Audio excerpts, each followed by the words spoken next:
Welcome in Science Magazine program.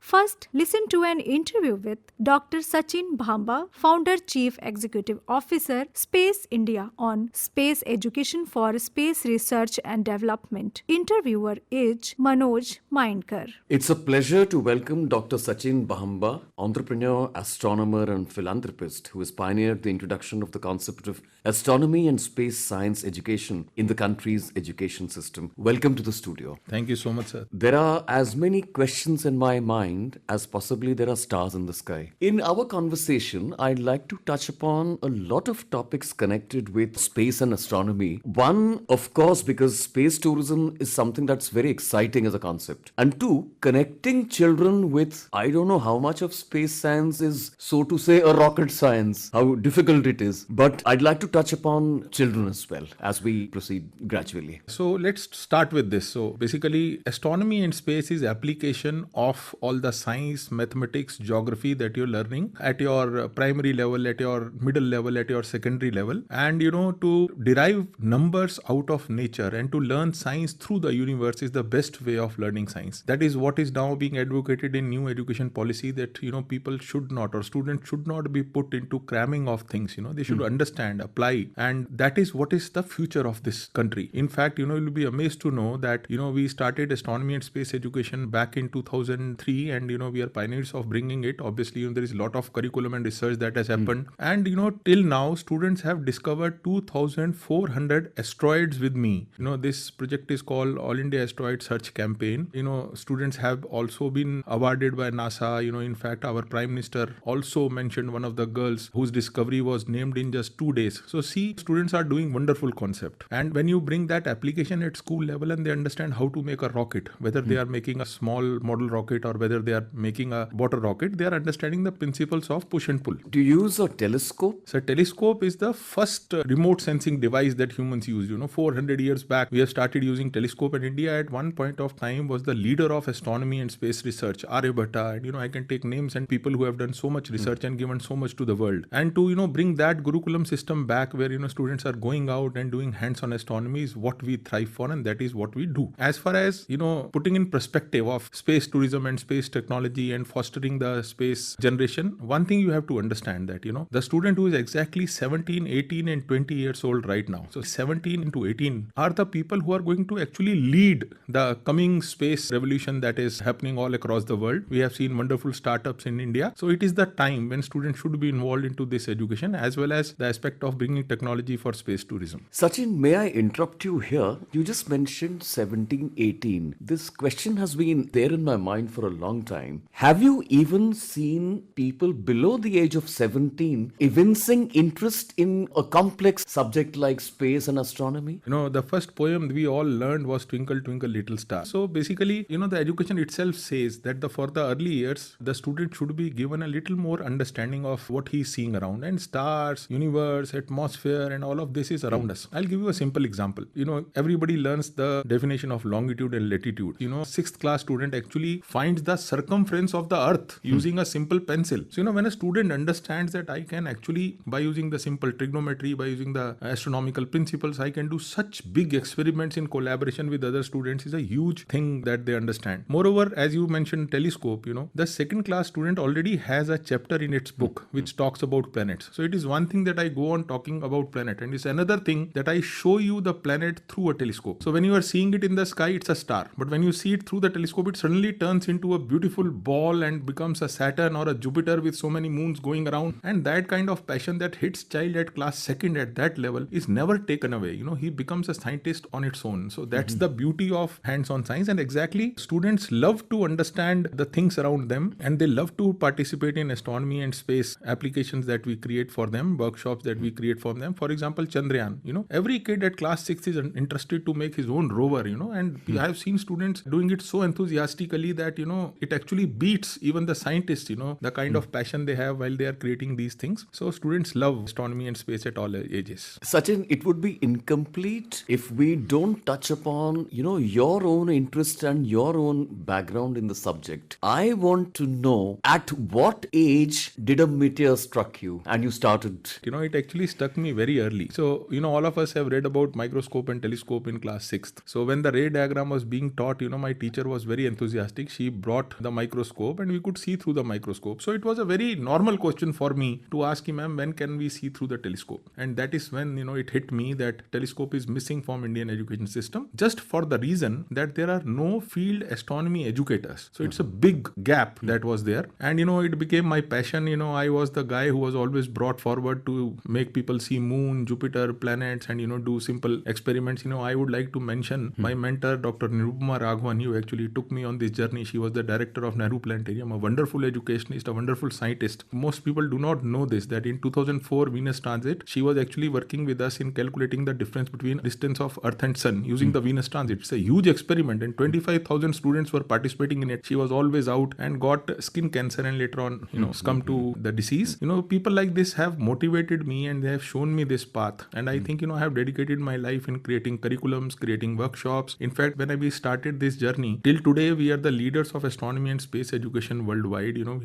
We almost make everything from a gnomon, which is the center of sundial, an observatory in schools. So we have brought research. So we do everything in astronomy. We created educational company just to support the education materials, model, exhibits, books. So, we have to write all of this. And, now it's a wonderful journey that is full of pride. And also, astronomy cannot be done without having the skill, which is education, and the equipment, as well as location. Location is very important. So we started a concept called astrotourism in 2006, and I'm pioneer of astrotourism. Took students to study solar eclipses with me in 2009. To what height to get a clear sky? No. They travel to places where eclipse can be seen. When the sun is eclipsed by moon, there is a small portion of the earth which is under the shadow. So you have to actually travel to that location to watch the eclipse. So I have taken students to Turkey, to Russia to study eclipses, to US, to China, so they have gone to those places. Also, we did the first ever flight in India which studied the eclipse. The famous observation at Taregana was organized by me, and so on and so forth. And astrotourism today is a wonderful concept in which, we are creating jobs for thousands and thousands of young people who can be associated with this field. Sachin, I've noticed very often in Honorable Prime Minister's Mann Ki Baat, endeavors of, young people and young entrepreneurs, they get a mention. And that's how we as commoners came to know of terms like Kalam Sat and Balloon Sat and NSLV and Azadi Sat. And can you throw some light on what kind of activities these are? See, I am amazed by the depth of the Prime Minister's knowledge about this field. He has always seen space as the possible field where, India could lead, and it is happening now. We are becoming the third largest economy of the world, and probably the most looked for space agency is ISRO now for most of the nations to send their satellites. Although when that all is happening, it can only be sustained if students at early age, kids at early age are involved into this. That is the vision of Prime Minister. He talks about it, and Kalam Sat is one of the satellites that a student with me has developed and sent to space. So these kind of things are happening. Students are now designing new rockets. There are hundreds of startups happening, and Prime Minister talks about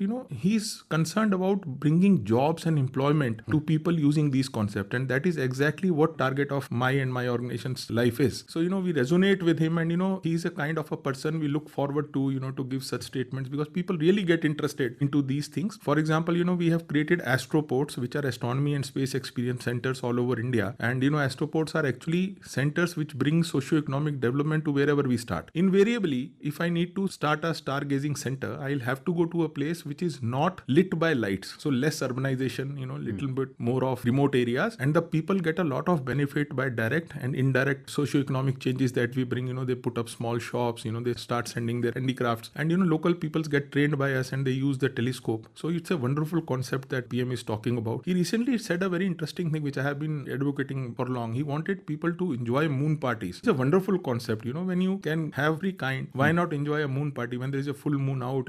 Take out your telescope, do activities related to moon, and all of this is happening at our locations where we are conducting these activities. But Sachin, tell me, if you talk of Delhi, how far from Delhi would one have to travel? Have a look at a clear sky. So Delhi has a lot of bulbs, so a lot of light is thrown towards the sky, and we have a layer of atmosphere which starts from 1.5 kilometers and goes up to densely densely up to around generally up to 3 kilometers plus the pollution. So extra layer is also created. So this light goes and gets bounced back towards us. So Delhi is lit like a tube light, where there is gas and all of the gas is being lit by the light which is internally. So it does not let you see pass through that layer. So we'll have to travel. The nearest location around Delhi would be Siriska Alwar, because the wildlife sanctuary is never going to have light in it, by the statue, and Sariska is the nearest. So that is the reason the nearest astroport is in Alwar, and that is what is happening. And if you take a circle around, I would say Bijnor would be the area where you will start seeing the skies. And how do we know it? When you look at the sky in Delhi, you will only see very bright stars, which are 10 to 12 stars. But as you start traveling and going to those locations, your eye can see up to 6,000 stars in a night, and that is where you should go. So basic indicator would be if you are able to see all the stars of Orion, which is Kalpurush, or Saptarishi, which is Ursa Major, then probably you are in a region. And if you are able to see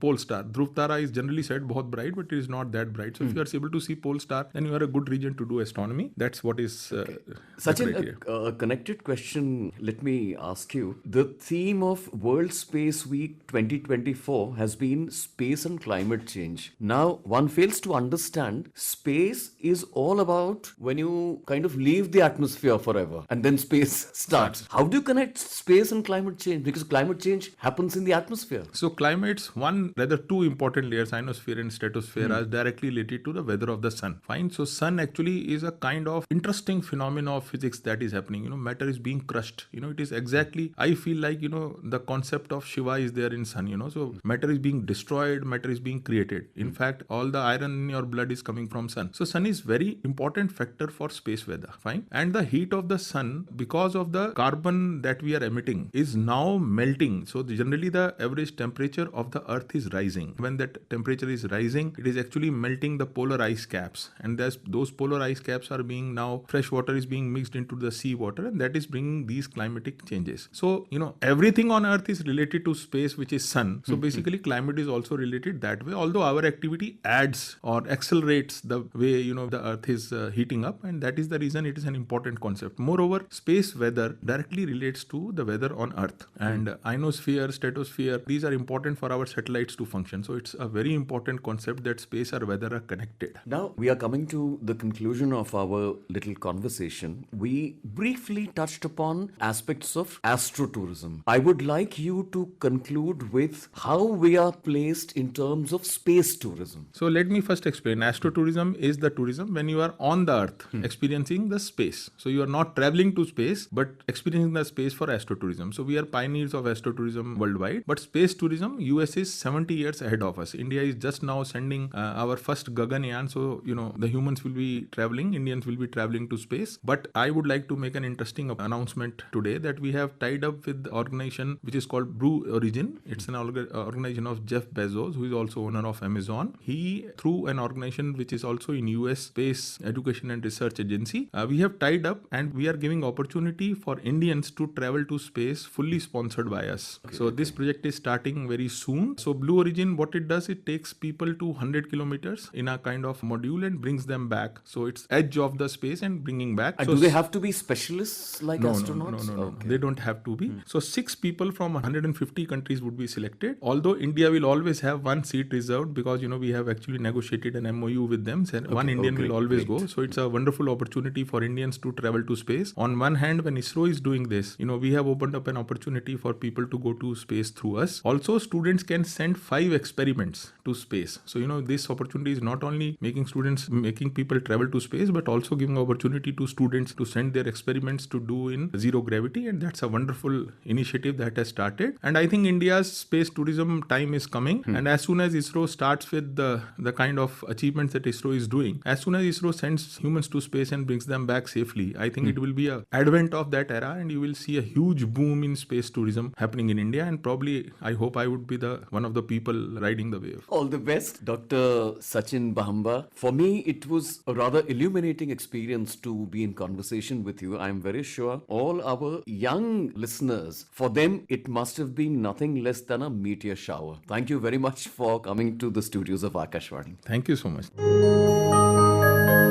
Now, from the world of science. A study of almost 38,000 adults finds that the more kids they had, the more synchronized the activity between certain brain regions became. The strongest association between the number of children and functional connectivity turned up in a brain network, believed to aid in inferring others' thoughts, researchers report in the March 4 proceedings of the National Academy of Sciences. Coordinated activity within the network typically decreases with age, suggesting that child rearing, which involves learning new skills, may provide long-lasting protection against brain aging. According to researchers, parenthood may shift brain region coordination in the opposite direction of age-related decline by providing a complex and novel environment that lasts for decades. But raising kids is just one way to introduce complexity and novelty. Complicated jobs, higher education, and learning a foreign language can also enrich the brain. A plant energy project in northern Chile will have a devastating impact on the world's most powerful telescopes sites there if it moves forward, according to a new analysis by European Southern Observatory. ESO operates several telescopes in Chile's high-altitude Atacama Desert, whose clear skies and still, dry air make it one of the best places on Earth for observing faint and distant cosmic objects from the ground. But ESO's operational Very Large Telescope (VLT) and under construction Extremely Large Telescope (ELT), as well as the southern site of the proposed Cherenko Telescope Array Observatory (CTAO South), in which ESO is a partner, stand just a few kilometers from the proposed INNA project, a 3,000-hectare array of wind turbines and solar arrays that would power the production of ammonia and green hydrogen. Using advanced light pollution models and publicly available information about the INNA project, ESO and outside researchers predict the VLT would see a 35% increase in light pollution and the CTAO South at least 50%. The site for the ELT, which would only see a 5% increase, would still be deemed unsuitable for world-class astronomical observations. An Australian man in his 40s has become the first person in the world to leave hospital with an artificial heart made of titanium. The device is used as a stopgap for people with heart failure who are waiting for a donor heart, and previous recipients of this type of artificial heart had remained in US hospitals while it was in place. The man lived with the device for more than 3 months until he underwent surgery to receive a donated human heart. The man is recovering well, according to a statement from St. Vincent Hospital, Sydney in Australia, where the operations were conducted. This success will help researchers to understand how people cope with the device in the real world for a longer life. 2 NASA astronauts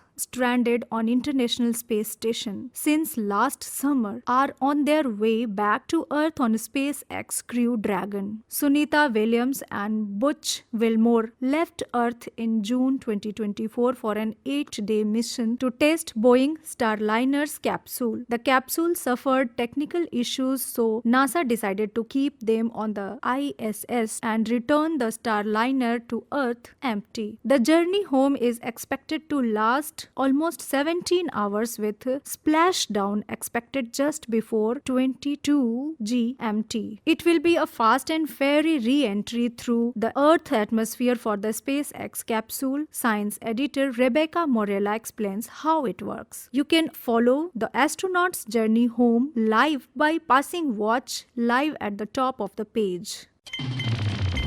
With this, today's episode of Science Magazine ends. Narrated by Priyanka Kumari and presented by Dilip Jha. This broadcast came to you from the Indraprasth channel of Akashvani, Delhi.